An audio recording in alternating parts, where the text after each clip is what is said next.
ഉവ്വ് ഉവ്വ്.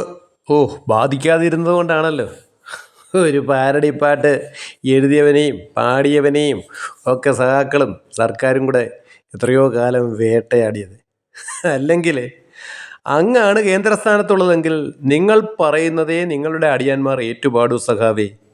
ശബരിമല സ്വർണ്ണക്കൊള്ള നിങ്ങൾക്ക് അനുകൂലമായി ഭവിച്ചുവെന്ന് നിങ്ങൾ പറഞ്ഞാൽ അവർ അത് ഏറ്റുപാടും.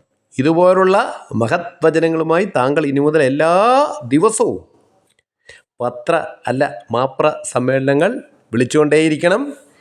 എങ്കിൽ മാത്രമേ CPM എന്ന പാർട്ടി 26-ലെ തെരഞ്ഞെടുപ്പിൽ ഒറ്റ സംഖ്യയിൽ ഒതുങ്ങും. SITയുടെ മേൽ പിപ്പിടി വിദ്യ കാണിക്കാതിരുന്നാൽ എന്നേ കുടംപുളി അകത്തായനി. ഇതാർക്കാ അറിയാത്തത്? കട്ടവന്മാരെല്ലാം കമ്മികൾ. ഒരൊറ്റ എണ്ണത്തിനെതിരെ ഇതുവരെ ഒരു ചെറുവിരൽ പോലും അനക്കിയിട്ടില്ല. എന്താ അനക്കാത്തത്? അനക്കിയാൽ ദൈവതുല്യന്മാരെല്ലാം അകത്തു പോകും. എന്നിട്ടും ഒരു നുണ വന്ന് 1000 വട്ടം ആവർത്തിക്കുക. ഏഷ്യയിൽ ഏറ്റവും കൂടുതൽ കേസുകളുള്ള കൊലപാതക കേസിൽ പോലും ആരോപണം നേരിടുന്ന ഒരു ഗുരുവിനെ ഒക്കെ തിരുത്തിയാണ് ധാർമ്മികത താങ്കൾ പ്രസംഗിക്കുന്നത്.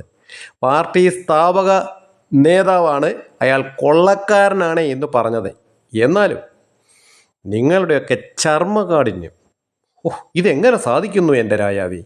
ഇപ്പോൾ എല്ലാ വിഗ്രഹങ്ങളും ശബരിമലയിൽ നിന്ന് കടത്തിയെന്നാണ് പുതിയ വാർത്ത വരുന്നത്. അകത്ത് കിടക്കുന്ന ഒരുവനാണ് അതിനെല്ലാം നേതൃത്വം കൊടുത്തതേ എന്നും കേൾക്കുന്നു.